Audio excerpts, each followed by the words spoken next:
আসসালামু আলাইকুম। বাঙালি রান্নাবান্নার আরো একটি নতুন পর্বে আপনাদের সবাইকে স্বাগত। আজকের পর্বে তৈরি করে দেখাবো সকালের নাস্তায় বা বাচ্চাদের টিফিনে দেওয়ার মতো ঝটপট আর সহজে তৈরি করে নেওয়া একটা নাস্তার রেসিপি।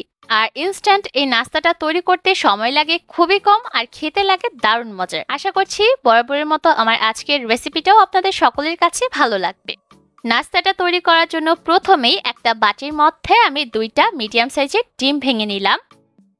এর মধ্যে দিয়ে দিলাম 1/4 চা চামচ ভ্যানিলা এসেন্স, 1/3 কাপ দিয়ে দিলাম লিকুইড দুধ, চিনি দিয়ে দিলাম 2 টেবিল চামচ, সামান্য একটু লবণ দিয়ে দিলাম। এবার সবকিছুকে একসাথে ভালোভাবে মিশিয়ে নিচ্ছি।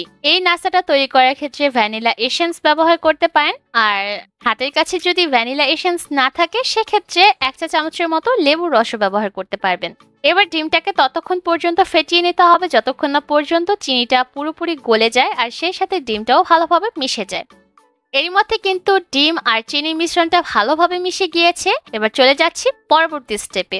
আজকের নাস্তাগুলো তৈরি করার জন্য আমি ব্যবহার করেছি স্লাইসড ব্রেড। আমি এখানে ছোট সাইজের স্লাইসড ব্রেড ব্যবহার করেছি, আপনারা চাইলে বড় ব্রেডও ব্যবহার করতে পারেন। এবার এখান থেকে একটা ব্রেডের স্লাইস নিয়ে নিয়েছি আর ডিমের যে মিশ্রণটা তৈরি করে রেখেছিলাম সেই মিশ্রণের মধ্যে ভালোভাবে চুবিয়ে নিয়েছি। আর একটু উল্টে পাল্টে ভালোভাবে চুবিয়ে নিতে হবে যাতে করে ডিমের মিশ্রণটা ভালোভাবে ব্রেডের ভিতর ঢুকতে পারে। একইভাবে করে আমি আরো একটা ব্রেডের স্লাইস ডিমের মিশ্রণের মধ্যে চুবিয়ে নিলাম। এবার এগুলোকে ভাজতে চলে যাচ্ছি। ভাজার জন্য চুলায় পর্যাপ্ত পরিমাণ তেল আমি মিডিয়াম হিটে গরম করে নিয়েছি। এবার একটা একটা করে ব্রেডের স্লাইস ডিমের মিশ্রণের মধ্যে চুবিয়ে নিতে হবে, তারপর তেলের মধ্যে ছেড়ে দিতে হবে। আর এই পর্যায়ে চুলার আঁচটাকে কোনোভাবে বাড়িয়ে দেওয়া যাবে না, তাহলে কিন্তু ব্রেডগুলোর মধ্যে খুব তাড়াতাড়ি রং ধরে যাবে। তাই চুলার আঁচ মিডিয়াম হিটে রেখে এই ব্রেডগুলোকে শুরু থেকে শেষ পর্যন্ত ভাজতে হবে।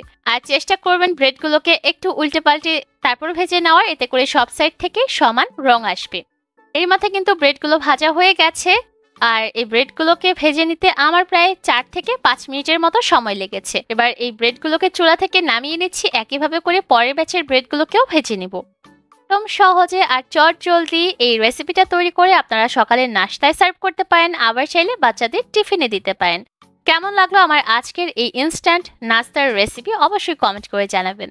আজকের মতো এখানে বিদায় নিচ্ছি। সবাই অনেক ভালো থাকবেন। আল্লাহ হাফেজ।